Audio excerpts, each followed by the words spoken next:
Everyone, আসসালামু আলাইকুম। কেমন আছেন? নিশ্চয়ই ভালো আছেন। আলহামদুলিল্লাহ আমিও ভালো আছি। আমার বাড়ি রংপুর জেলা। আমার এই ভিডিও কে কোন জেলা থেকে দেখছেন অবশ্যই কমেন্ট করে জানাবেন। তো আজকে আরেকটা ভিডিও নিয়ে আসলাম। অবশ্যই আমার এই ব্লগ ভিডিওগুলো দেখবেন।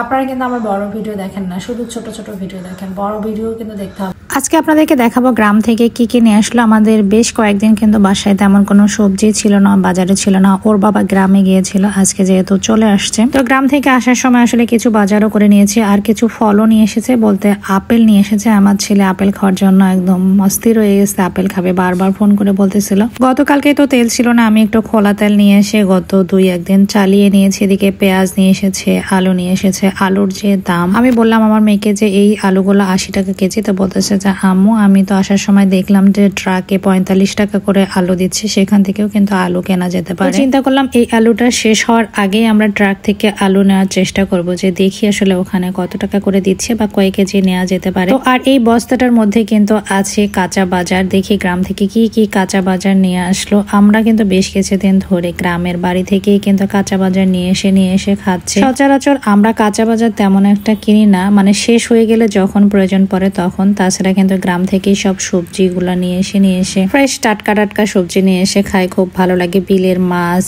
গ্রাম থেকে টাটকা সবজি। আজকে নিয়ে এসেছে বেগুন। এই বেগুনগুলো আসলে ভাজি, ভর্তা, শুটকি দিয়ে যদি রান্না করা যায় এত মজা লাগে। আর এগুলো হচ্ছে ফুলকপি। ফুলকপির মাথাগুলো বেঁধে দিয়েছে যাতে ফুলকপিগুলো দাগ না হয়। সত্যি কথা বলতে গ্রামের মানুষ কি জানেন, ওরা নাকি সবজি খায় না। আর বাঁধাকপি তো বেশ কিছুদিন ধরে খাচ্ছি। আর এদিকে নিয়ে এসেছে কিছু গরুর মাংস। এই গরুর মাংস না, গ্রামে একটা ভাগে গরু দেয় না, সেখান থেকে গরুর মাংসগুলো নিয়ে এসেছে। আমি আসলে বারণ করেছিলাম, তারপরেও নিয়েছে। আমি ভাগে মাংস কেন নিতে চাই না জানেন, মাংস তেমন একটা ভালো হয় না। শহরে যখন আমরা মাংস কিনি তখন যতটুকু প্রয়োজন বা যেখান থেকে মাংসটা নিই, রান বা সিনার মাংস, ওটাই দিয়ে। এই জন্য আমার কাছে ভালো লাগে। আর দেখেন শুধু তেল দিয়ে ভরাই রাখছে, এই জন্য আমি নিতে চাই নাই। সলিড মাংস সর্বোচ্চ 6-7টা হবে, বাকি সবগুলাই শুধু তেল মাংস। এই জন্য আমি এগুলা নিতে চাই। গ্রামে এ যাবত যতবার মাংস কিনেছি সেম অবস্থা। কখনো হয়তোবা মাংস নিয়েছে যে মাংস 10টা-20টা সিটি দেওয়ার পরেও সিদ্ধ হয় না, নয়তোবা এরকম তেল চর্বি দিয়ে ভরে থাকে। আমি আসলে নিষেধ করার পরেও নিয়ে আসতে, করার কিছু নাই। তো আমি এগুলা ছোট ছোট পিস করে নিয়ে আমি এগুলা ভাগ করে রেখে দেব, কারণ এগুলো তার একদিনে খাওয়া সম্ভব নয়। চাইলেই হয়তো একবেলা রান্না করে সব খেয়ে নেওয়া যাবে, কিন্তু আসলে বর্তমানে যে পরিস্থিতি, সবকিছুর এতই দাম, যে জিনিসগুলো আমরা 3 বেলা চিন্তা করতাম সেই বাজারগুলোকে নিয়ে 3 দিন ভাবতে হয়। সবকিছুর অনেক দাম, কিছু করার নাই। কষ্ট করে হোক, যা করে হোক, খেতে তো হবে, তাই না? বেঁচে থাকতে হবে। বেঁচে থাকার জন্য মানুষকে খেতে হয়। তো 1 ভাগা মাংস নিয়ে আসার পর আমি সেটা আরো 4টা পোটলা করে রাখছি। 4 দিন খাওয়া যাবে। আজকে একটু রান্না করব, কারণ টাটকা মাংস রান্না করলে কিন্তু খেতে ভালোই লাগে। আমারও বেশ কিছুদিন ধরে গরুর মাংস খেতে ইচ্ছা করছে, তবে শুধু এইভাবে না, চুই দিয়ে মাংস খেতে খুবই ইচ্ছা করছে। আমার মাঝে মাঝে কিছু জিনিস খেতে ইচ্ছে করে, যে জিনিসগুলো আসলে কাছেই থাকে না, ভাবতে আর খাওয়া হয় না, পরে আর খাওয়ার ইচ্ছেটাও থাকে না। খাওয়ার ইচ্ছেটা যখন মরে যায় তখন আর আসলে খেতেও ইচ্ছা করে না, এমনটা আমার প্রায় সময় হয়। তো এদিকে সবকিছু উঠিয়ে রাখার পর সবজিগুলো ফ্রিজে রাখছি। তো আমার ছেলে এসে আমাকে হেল্প করছে, বলতেছে যে আম্মু, আমি তোমাকে সাহায্য করি। যে কোনো কাজ করতে গেলে আমার ছেলে এসে আমাকে সাহায্য করে। ফ্রিজে বর্তমানে সবজি আর সবজি, এই সবজি দিয়ে আমাদের বেশ কিছুদিন চলে যাবে। তো আলহামদুলিল্লাহ বেশ কিছুদিন আমাদের আর সবজি নিয়ে কোনো টেনশন করতে হবে না। আর আমরা সবজিটা অনেক বেশি পছন্দ করি। এদিকে মাংসে দেওয়ার জন্য আমি আলু কেটে নিয়েছি। বড় বড় আলুগুলো দিয়ে মাংস রান্না করলে খেতে কিন্তু অনেক ভালো লাগে। আলুগুলো ভালো করে ছিলে নিচ্ছি, তারপরে আমি আলুগুলো বড় বড় করে কেটে নেব। 2 টুকরা করব, কারণ আমার ছেলে বড় আলু অনেক বেশি পছন্দ করে। শুধু আমার ছেলে না, আমরাও কিন্তু আলু অনেক পছন্দ করি। আর আমার কাছে তো মনে হয় আলু ছাড়া আমি কোনো তরকারি রান্না করতে পারি না। যে তরকারি রান্না করি সেই তরকারিতে আমাকে আলু দিতেই হবে। আমার মতো কে কে আছেন অবশ্যই কমেন্ট করে জানাবেন যে আলু ছাড়া তরকারি রান্না করতে পারেন না। এদিকে সব কেটে মোটামুটি সবকিছু ধুয়ে এদিকে নিয়ে আসছি। আর মাংসগুলো তো অনেক বালি ছিল, যেহেতু গ্রাম থেকে মাংস নিয়ে আসলে কিন্তু বালি থাকে। বেশ কয়েকবার ধোয়ার পর আবার এইদিকে নিয়ে এসে বেছে তুলছি, যাতে আখির বা বালি না থাকে। আর মাংস টাটকা রান্না করে খেতে কিন্তু অনেক ভালো লাগে। এদিকে মাংসগুলো আমি সুন্দর করে ধুয়ে টুয়ে প্রেসার কুকারে আমি আসলে হাতে মাখায়া বসাই দেব। প্রেসার কুকারে রান্না করলে হবে কি, একটু সময়ও বাঁচবে, ভালোভাবে সিদ্ধ হবে। পাতিলেও রান্না করা যায় বা কড়াইও রান্না করা যায়। ওই যে বললাম, আমাদের চাইলেই আমরা অনেক কিছু করতে পারি না। এক কথায় যে গ্যাস নিয়ে যে একটা বিলাসিতা করব, তাও পারবো না। প্রেসার কুকারে দিয়ে 4-5টা সিটি দিলে মাংসটাও সিদ্ধ হয়ে যাবে আর গ্যাসও সেভ হবে। আমি হচ্ছে লবণ, হলুদের গুঁড়া, মরিচের গুঁড়া আর হচ্ছে জিরার গুঁড়া নিয়েছি। আমরা কিন্তু হচ্ছে মানে ধনিয়ার গুঁড়া খাই না মাংসের মধ্যে, অনেকে ধনিয়ার গুঁড়া খায় মাংসে, আমরা কিন্তু খাই না। মানে উত্তরবঙ্গের মানুষ যে খায় না এমন না, রংপুরের মানুষের যে খায় না এমন না, অনেকেই খায়, আদা রসুনও খায় মাছের মধ্যে, কিন্তু আমার কাছে আসলে ওই রকম টেস্টটা ভালো লাগে না, কারণ সবার টেস্ট সেন্স কিন্তু একরকম না।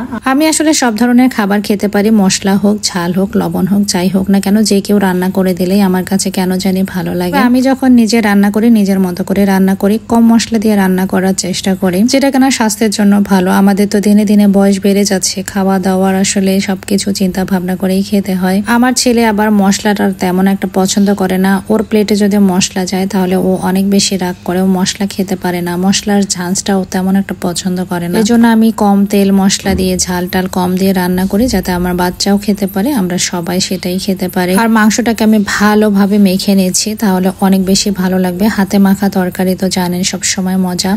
এদিকে রান্না করে নিয়ে এসে মাংসটা দিকে বসিয়ে দিচ্ছি, চুলা জ্বালিয়ে দেবো। ভাতটা দেখে নিলাম ভাতটা কত দূর, প্রায় ভাতটাও হয়ে এসেছে। ওই যে বললাম প্রেসার কুকারে জাস্ট সিটি দেবো, সিটি দিলেই আমার এদিকে হয়ে যাবে। তো 5 মিনিটের মধ্যে মাংস সিদ্ধ হয়ে গেছে, এখন সিটি বের করে দিচ্ছি। আমি একটু বাগার দেবো, অনেকে আছে যারা কেনা মাংস বাগার দেয় না, বাগার বলতে তেলানি পেঁয়াজ লাল করে আমি আবার সেইটাতেই হচ্ছে মাংসগুলো ঢেলে দিয়ে কষিয়ে নিব। আমার কাছে কেন জানে রান্না করার পর এইভাবে ফোড়ন না দিলে ভালো লাগে না, অনেকে আছে এটার গন্ধ সহ্য করতে পারে না, কিন্তু ওই যে বললাম সবার টেস্ট সেন্স একরকম না, এক একজনের এক এক রকম। আমার আম্মুকে দেখতাম সব সময় মাংস এভাবে রান্না করতো, ছোটবেলা থেকে আসলে খেয়ে খেয়ে আমরা অভ্যস্ত, আমাদের কাছে এটাই ভালো লাগে, আর আমরা এইভাবেই রান্না করি, আমার বাচ্চারাও এইভাবে খেয়ে অভ্যস্ত। আর একটা জিনিস দেখবেন, মেয়েরা সবসময় মায়ের হাত নেয়, রান্নার হাতটা বিশেষ করে মা যেভাবে রান্না করে খায়, ছোটবেলা থেকে আসলে যে খাবারগুলো খেয়ে আসে সেটাই বাচ্চারা খেয়ে অভ্যস্ত হয়। আমি আমার শ্বশুর বাড়িতে আগে গিয়ে দেখতাম তারা কখনোই কিন্তু মাংস তেল জাস্ট একবারে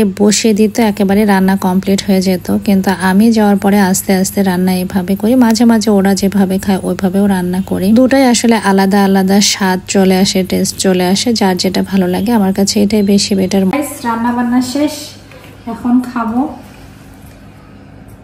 আর আমার আবার একটা অভ্যাস কি জানেন, রান্না বান্না করে নিয়ে এসে কড়াই সহ বসায় দেওয়ার, যার যেটা ভালো লাগে সে সেটা তুলে তুলে নিয়ে খাবে। আমার কিন্তু আলাদা করে তুলে দেওয়া প্লেটে করে এটা আমার একদমই পছন্দ না, কারণ আমার কাছে মনে হয় আমি যেটা তুলে দেবো তার নাও সেটা পছন্দ হতে পারে, বা তার ওই পিসটা নাও খেতে ইচ্ছা করতে পারে। এই জন্য আমি পাতিল নিয়ে এসে দিয়ে দিই, সবার আগে খাওয়া শেষ হবে তারপরে আমি খেতে বসে। আমার বিশেষ কোনো পছন্দ নাই, খাওয়া হলেই হলো। আর আমি যেগুলো পছন্দ করি সেগুলো আসলে কেউ ওইভাবে পছন্দ করে না, হয়তো বা আমার ওই খাবারটা থেকে যে আমি পরবর্তীতে খেয়ে নেই। রান্নাটা সত্যি কথা অনেক বেশি মজা হয়েছে, গ্রামে এবং দেশি গরু তো অনেক বেশি মজা হয়েছে। আমি একটু সবজিও নিয়ে নিলাম, কারণ যত ভালো তরকারি হোক না কেন আমার একটু সবজি না হলে ভালো লাগে না, সবজি ভর্তা থাকলে খাওয়ার মজাটা একটু অন্যরকম হয়। তো কার কার সবজি পছন্দ অবশ্যই কমেন্ট করে জানাবেন। আমাদের বাসায় এত বেশি সবজি নিয়ে আসে, তারপরে আমাদের সবজি খেতে ইচ্ছে। তো সবাই ভালো থাকবেন, সুস্থ থাকবেন। ভিডিও ভালো লাগলে লাইক কমেন্ট শেয়ার করবেন। আল্লাহ হাফেজ, আসসালামু আলাইকুম।